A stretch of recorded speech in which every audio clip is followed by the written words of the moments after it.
De retour sur ce plateau, voilà, on parle de santé mentale ce jour. La santé mentale comme source de bien-être, et pour cela, nous avons un expert. On va dire que nous avons Monsieur Bidiogo Jean-Pierre, psychologue, éducateur spécialisé, mais également cadre au ministère de la Santé publique, sous direction de la santé mentale. Bonjour et bienvenue. Bonjour Monsieur Ondabo, merci. Je dis aussi merci à Canal 2 de m'avoir donné l'opportunité d'être là ce soir, d'échanger avec la jeunesse ici représentée sur certaines problématiques de la santé mentale. Alors très intéressant en tout cas, parce qu'il faut préciser que c'est l'optique de cette émission, 26 minutes d'échange pour permettre aux jeunes, à la jeune génération de se retrouver avec des sujets de santé, des sujets de fait de société qui touchent particulièrement cette jeunesse qui nous tient fortement à cœur. Nous avons Monsieur Ndomo qui est déjà très bien installé. Bonjour Monsieur le surveillant général du collège bilingue Mbungan Pascal. Bonjour. Merci, bonjour Monsieur Ndomo. Comment vous allez? Très bien, bon. Très heureux de vous retrouver sur ce plateau. Plaisir partagé. Super. Alors comment la rentrée débute de ce côté? Elle débute à merveille. À merveille. Le train a été mis en marche dès le premier jour. Et à quand les compositions, les étapes des... Première évaluation dite personnalisée s'est déjà déroulée et nous attendons la... Ah bon? Ah, c'est compliqué, hein, ça craint pour ça. Monsieur Bidiogo, peut-être revenir sur une définition ou bien... Le monde est sous l'emprise de la pandémie Covid-19, avec ses effets négatifs sur la santé des populations. Nous avons des guerres avec pour conséquence le déplacement des populations. Nous avons des changements climatiques. Tout cela a un impact sur le bien-être des citoyens du monde. Alors, l'OMS, qui est l'instance suprême de la santé dans le monde, a recommandé, ou bien recommande donc de soutenir les interventions du bien-être tout au long de la vie d'un individu, depuis la grossesse jusqu'à l'âge adulte. Et là, nous devons améliorer les déterminants sociaux de la santé, que sont par exemple l'exercice physique régulier, une bonne alimentation, l'accès facile aux soins de santé, à un bon logement, à des meilleures conditions de vie, d'hygiène et de travail. De lutter également contre les fléaux comme les facteurs d'exclusion, comme la haine, la stigmatisation, l'exclusion, les replis identitaires, le racisme, le tribalisme, tout cela pour un monde meilleur. Alors, pour revenir maintenant sur la différence entre santé mentale et la maladie mentale, j'aimerais faire savoir aux enfants de faire cette nette différence, parce que quand on parle de santé mentale, il s'agit d'un état de bien-être qui permet à l'individu de se réaliser, de faire face au stress de la vie quotidienne, d'être productif et utile à la communauté. Donc ça, c'est la santé mentale. Ça, c'est la santé mentale. Voilà. Maintenant, revenons un peu sur la maladie mentale. La maladie mentale est plutôt une affection. Une affection, c'est une pathologie qui touche les sphères cognitives, c'est-à-dire l'intellectuel, les sphères émotives, c'est-à-dire l'affectif, et la sphère comportementale, ou alors les trois à la fois. Donc vous êtes dans l'état de maladie.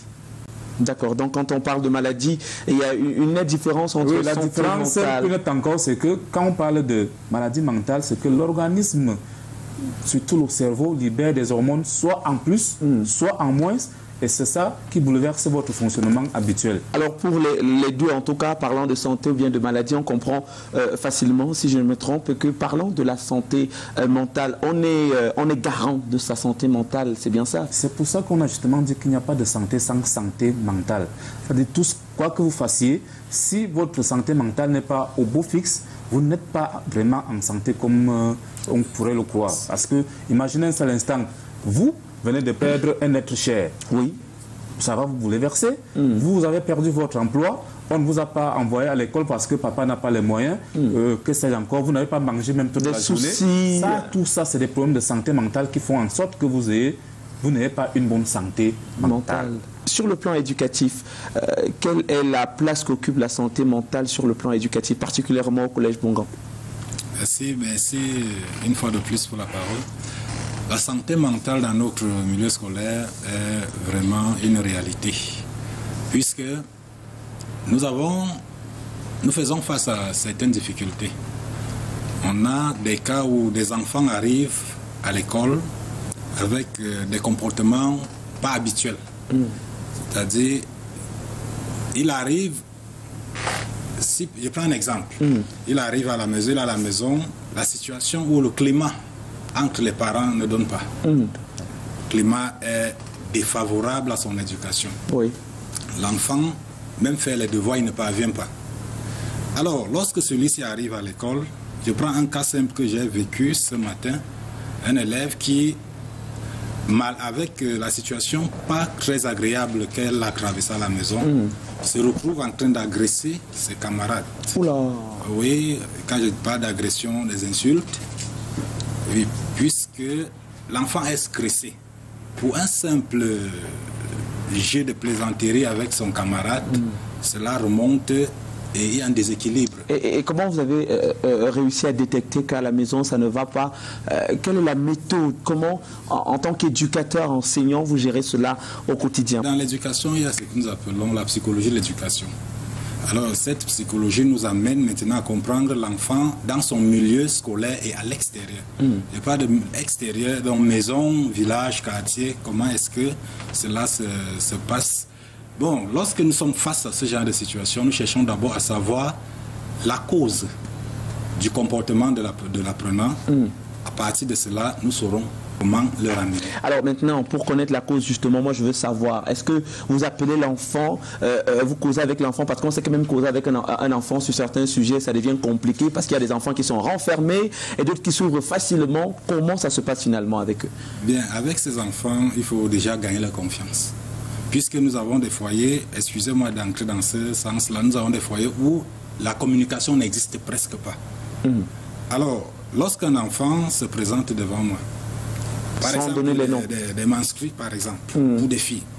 Alors, lorsqu'une fille s'approche vers moi, psychologiquement, elle n'est pas prête à me poser son problème.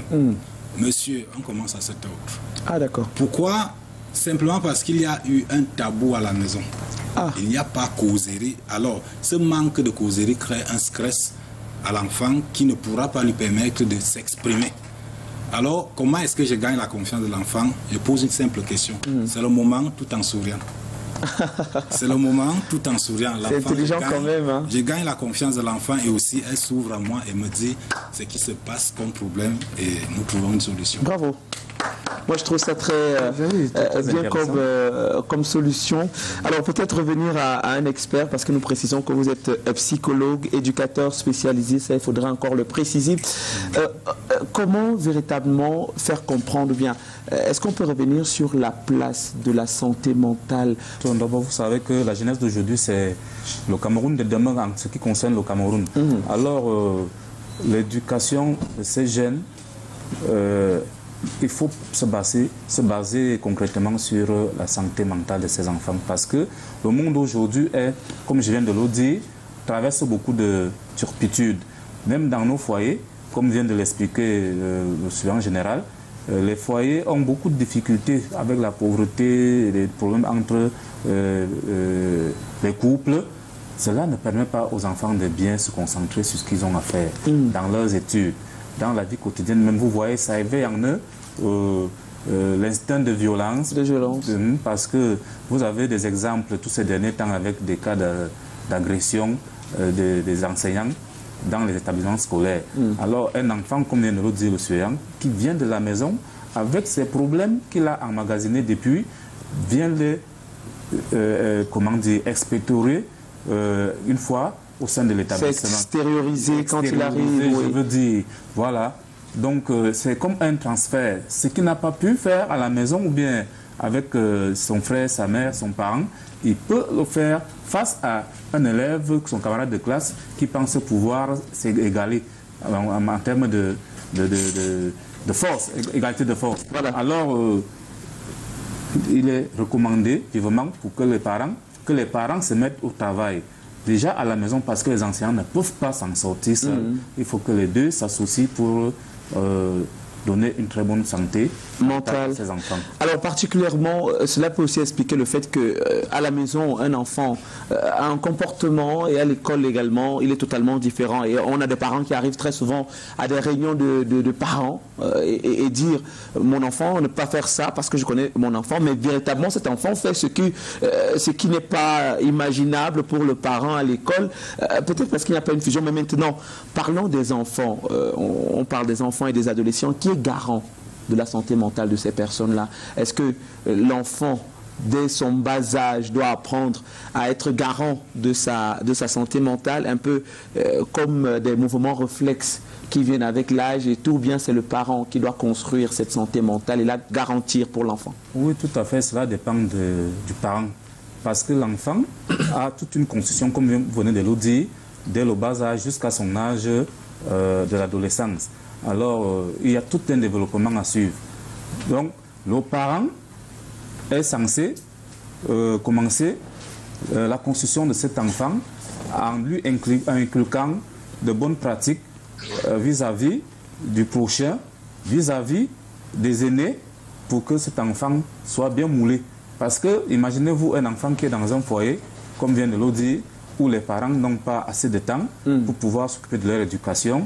Ils se confient plutôt à des personnes qui ne peuvent pas lui apporter de la bonne information. Alors que des amis qui parfois cherchent même à les détourner, vous voyez, cet enfant n'aura pas de bons réflexes pour pouvoir faire face à certaines difficultés. Voilà, justement, est-ce qu'on peut revenir sur les conséquences? On sait que vous avez ce problème au quotidien, enfin vous vivez avec cela au quotidien parce que vous êtes du côté du ministère de la Santé publique et après vous êtes psychologue.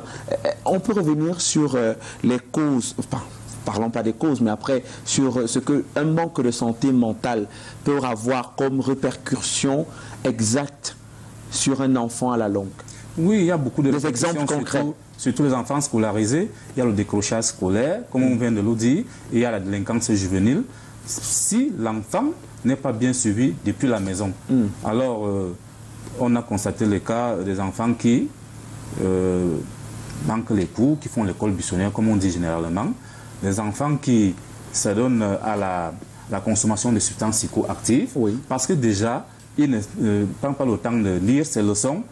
Avec les mauvaises compagnies, on va lui dire, attention, pour t'en sortir, il faut prendre telle chose, ça va te donner un peu de force, beaucoup de stimulants pour pouvoir étudier. Et c'est comme ça que l'enfant plonge dans la consommation de substances. Et à la longue, ça va le détruire. Alors, il n'y a que le parent, avant l'enseignant, qui peut le recadrer, savoir contrôler chaque soir, chercher à comprendre les problèmes de l'enfant, quels sont ses soucis, pour pouvoir résoudre ces problèmes. Voilà, justement, parlons de l'accompagnement ou bien du relais parents et enseignants, parlons de la santé mentale des enfants. Comment cela est vécu, comment cela est géré par les enseignants? Est-ce que les enseignants, après avoir détecté un problème au niveau de l'enfant, fait directement appel aux parents pour une réunion, question de voir comment résoudre le problème de l'enfant, ou bien on le gère soi-même à l'école? Comment cela est géré? Bien, dans ce sens, il faut déjà dire qu'il y a une synergie il doit y avoir une synergie entre les parents et le personnel enseignant, puisque, comme vous avez dit tout à l'heure, l'apprenant a généralement trois comportements. Un comportement de la maison, un inter-école et maison, et l'autre à l'école. À l'école, d'accord. Alors, pour certains parents, lorsqu'on va leur dire que voilà, votre enfant fait ceci ou cela, première réaction pour certains parents, mon fils ne peut jamais faire telle chose. Ah ouais. Alors, c'est un danger. Comment est-ce que nous fonctionnons? Lorsque nous avons eu à plusieurs cas de ce genre, face à ce genre de situation, nous gagnons d'abord la confiance de l'apprenant. Lorsqu'il nous livre ou encore nous libère ce qui le perturbe, nous faisons appel aux parents.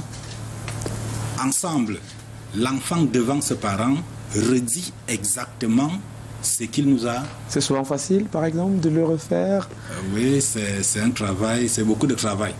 Beaucoup de causerie avec l'enfant, gagner sa confiance et amener l'enfant à se libérer, oui. Et à partir de là, ensemble, nous trouvons toujours une solution comment recadrer l'enfant.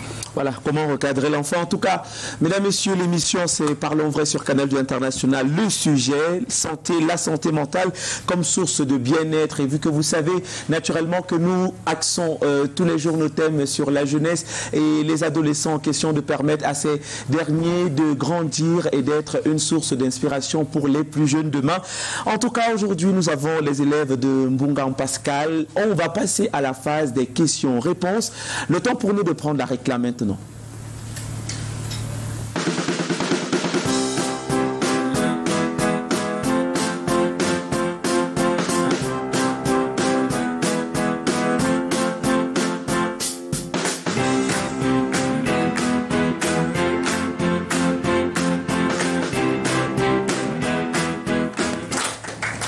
Voilà, de retour sur ce plateau, ils sont plutôt timides, les enfants de Mbunga Pascal. Alors, ça va bien les amis? Vous avez suivi attentivement ce qui a été dit sur ce plateau. On parle de la santé mentale qui est totalement différent de la maladie mentale. Vous avez compris quand même. Alors, est-ce que à la maison, avec vos amis, c'est pas des aînés, vous avez vécu des situations qui ont déstabilisé, qui ont participé à votre destruction, à la destruction de votre santé mentale, parce que nous avons un expert sur ce plateau qui va vous aider à avoir des réponses par rapport à vos questions. D'accord? On prend la première question. Bonjour. Bonjour à tous. Oui, rapprochez le micro de votre bouche. Bonjour à tous. Moi, c'est Francoine Freddy. J'aimerais savoir si une mauvaise santé mentale est toujours due à l'encadrement par les parents. Oui. Doit-on toujours rejeter la faute sur le parent? Pas toujours sur les parents. Je viens de vous dire, dans le préliminaire de cette émission, j'ai dit qu'il y a beaucoup de facteurs qui peuvent faire que quelqu'un soit dans un état.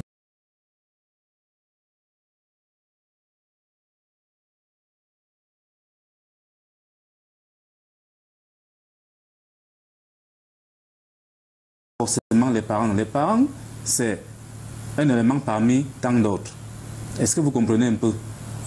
J'ai dit, si un matin, si on a l'habitude de vous donner 500 francs chaque matin pour aller à l'école et que ce jour-là, on ne vous a pas donné les 500 francs, vous pouvez afficher de mauvais comportements une fois à l'école. Ça, c'est un problème de santé mentale que vous avez à l'instant précis parce que vous n'avez pas votre ration journalière. Imaginez, si à la rentrée, oui, si à la rentrée, on ne vous envoie pas à l'école parce que le parent dit qu'il n'y a pas d'argent, c'est un problème de santé mentale pour vous. C'est différent des problèmes que les parents peuvent avoir entre eux et qui peuvent impacter sur votre fonctionnement. Ça, c'est beaucoup de problèmes. D'accord. Voilà. Alors, on aimerait, oui, ajouter, allez-y. Bien, à côté de la responsabilité des parents, j'aimerais ajouter accompagner, c'est-à-dire les camarades entre eux. Nous prenons un cas simple. Nous avons eu à gérer une situation où deux élèves, l'un d'une famille, disons, aisée, et l'autre d'une famille modeste. Alors, celui-ci se fait, excusez l'expression, intoxiqué par son camarade, lui disant, bon, chez moi, voici comment on vit, et quand je demande telle chose, si on ne donne pas, voilà comment je réagis. Effectivement, ce qui fait que cet enfant transporte ses comportements à la maison. Et dans les mêmes conditions. Effectivement, la réaction des parents qui sera tout à fait normale va remonter au niveau de l'enfant et du coup, nous aurons des enfants qui insultent les parents. Nous aurons des enfants, lorsque le papa part, on chuchote à côté, ce qui n'est pas normal. Il n'y a plus le respect. On n'a plus... On perd le respect pour le parent. Alors, les amis, peut-être une autre question. Est-ce qu'une personne parmi vous a vécu une situation, peut-être avec papa ou maman, qui a beaucoup dérangé ce dernier pendant un certain temps? Moi, j'aime particulièrement ça. Alors, la question est à qui veut la prendre? Allez, allez-y, les amis. Bonjour. Qui prend la deuxième question? Ils sont plutôt timides, les amis. Vous n'avez plus de questions? Alors, si vous en avez encore, on y va. Il y a une autre question? Ah, d'accord. Bonjour. Bonjour. Moi, je m'appelle Fondi Moulem Aboubaka. Je voulais savoir comment on fait pour soigner une maladie mentale. Une maladie mentale? Oui. Oui. pour soigner une maladie mentale, déjà, il faut faire un dépistage précoce. Ça veut dire quoi? Quand à la maison, on observe que Jean a changé de comportement. Celui qui était tout joyeux, qui aimait rire, aimait causer, devient subitement replié sur lui-même. Il reste enfermé dans la chambre, il est triste de temps en temps. Là, le parent doit être éveillé, ou toute autre personne qui vit avec l'enfant. Et il faut déjà aller à l'hôpital. D'abord à l'hôpital. Nous avons beaucoup de centres aujourd'hui que nous avons créés dans le Cameroun, des centres de prise en charge pour ce genre de cas. Alors, on va diagnostiquer tout de suite c'est un problème de maladie mentale ou alors tout simplement un problème de santé mentale. Vous voyez que c'est deux choses différentes, comme je l'ai dit. Si c'est la maladie mentale, comme vous le dites, il y a beaucoup de choses. Il y a la prise en charge psychologique, qui est l'une des interventions. Et il y a même la prise en charge médicamenteuse. Si jamais vous avez déjà des problèmes qu'on peut diagnostiquer, comme l'anxiété, ça peut être l'angoisse, cela s'accompagne avec certains petits médicaments pour vous remettre d'aplomb, pour vous stabiliser. Donc ça se soigne. Et même la schizophrénie qui est la maladie qui fait en sorte que la personne coupe tout lien avec la réalité du monde. C'est des gens que vous appelez vulgairement fous, qui sont dans la rue. Ça se soigne. L'essentiel, c'est de faire un diagnostic précoce et puis de prendre immédiatement la personne en charge. On aura des résultats satisfaisants à la fin. D'accord, alors une dernière question. Bonjour. Bonjour, moi c'est Kengo Api. Oui. Ma question est comment améliorer sa santé mentale lorsqu'elle commence déjà à se dégrader? Comment l'améliorer quand on Très bonne question. Pour améliorer sa santé mentale, quand vous sentez que ça ne va pas, vous êtes stressé, vous avez des difficultés, et il y a beaucoup de choses à faire. Ne pas rester seul déjà, se confier, soit aux parents, soit à un ami, quelqu'un qui peut vous écouter. Il faut pratiquer beaucoup de sport, parce que quand vous faites le sport, cela vous fait évacuer tout ce que vous avez accumulé en vous. Il faut bien manger, surtout bien dormir, parce que quand vous ne dormez pas, vous pouvez avoir d'autres difficultés plus compliquées encore sur le plan mental. Le sommeil est important. Le sommeil est important, très important. Parce que vous passez beaucoup de temps avec le téléphone, la télévision et tout cela peut encore vous enfoncer dans votre problème. Et d'aucuns veillent même en étudiant, oubliant que le sommeil est aussi important. Le sommeil est important. Donc, il y a toutes ces choses-là, bien vous alimenter, et faire le sport comme je l'ai dit, se confier pour verbaliser, sortir tout ce que vous avez comme frustration à l'intérieur. Tout cela peut vous aider à retrouver un équilibre. D'accord, alors directement, toujours avec vous. Il y a une question encore? Ah oui, on prend la dernière finalement. Bonjour monsieur, moi c'est Kouran Junior. Je voulais savoir s'il y avait des associations qui avaient été créées pour améliorer la santé mentale. Associations? Oui, il y a beaucoup d'associations aujourd'hui. Elles sont nombreuses. Il y a même celles qui s'occupent essentiellement des enfants addicts, c'est-à-dire qui prennent la drogue, oui, qui sont délinquants. Beaucoup d'associations existent que je ne peux pas énumérer ici. Si vous voulez, si vous avez un problème, pour toute information utile, quand vous avez un problème de santé mentale, appelez gratuitement le numéro 1510. 1510. 1510, c'est un numéro où vous pouvez avoir toutes les informations quand vous avez des soucis. D'accord, alors les amis, on a dit le numéro, versez le 1510. Voilà, justement, revenons sur comment, quelques astuces, en tout cas en 5 minutes, en 2 minutes, j'allais le dire, 5 astuces pour éviter d'avoir un problème de santé mentale. Oui, comme ça revient un peu comme ce que je viens de dire. Ça dit, lui, il a posé la question de savoir comment est-ce qu'il peut faire quand vous avez un problème de santé mentale. Moi, je peux dire, pour ne même pas déjà avoir un problème de santé mentale, il faut pratiquer le sport, par exemple. Il faut s'entourer des bonnes personnes, éviter des mauvaises compagnies. À vous, les enfants, évitez des mauvaises compagnies. Là, on va vous dire que pour faire telle chose, il faut prendre un fortifiant. Non, il faut vivre avec des bonnes personnes, des personnes responsables. Dormir beaucoup, à ce que j'ai dit au départ aussi. Il faut beaucoup dormir, sinon vous pouvez lâcher sur le plan mental. Donc, ne même pas commencer. Éviter l'alcool, éviter la drogue, éviter le tabac.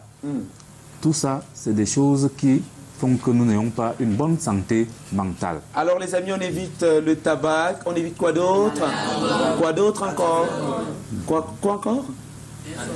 Voilà, les insomnies. Merci. Alors on termine finalement avec le conseil de M. Ndomo pour sortir.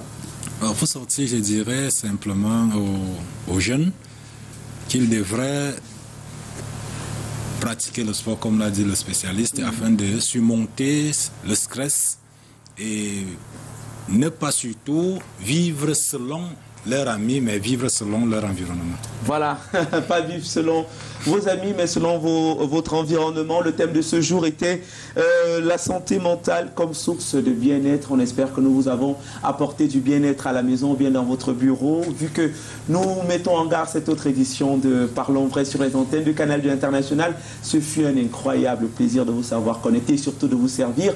On se donne rendez-vous très prochainement pour parler vrai avec toute la grande team. On remercie tout le monde qui a regardé. Merci les amis. Merci.